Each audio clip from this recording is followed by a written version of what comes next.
बहुत बहुत धन्यवाद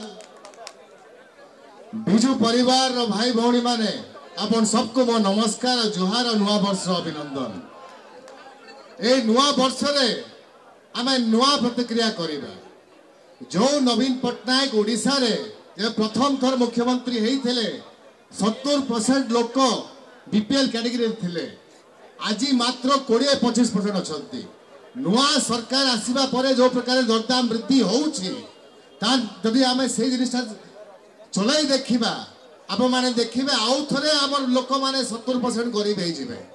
तार मुख्य कारण हैला कि जो दरदाम वृद्धि होउछि टिके मिसमैनेजमेंट होउछि। द्वितीय कथा हैला सरकारी दलर एमएलए सरकारी दलर एमपी मंत्री तार भितरे परसेंटेज नउछंती।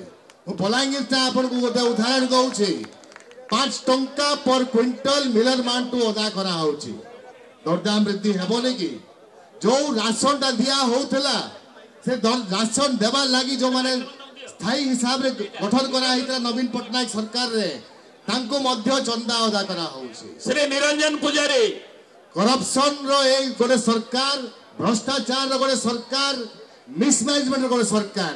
आमे गोटे प्रतिक्रिया करिबा नवा वर्ष रे आगामी दिन रे तांको पंचायत इलेक्शन रे, म्युनिसिपालिटी इलेक्शन रे, ता परवर्ती रे एमएलए एमपी इलेक्शन रे तांको रास्ता देखे।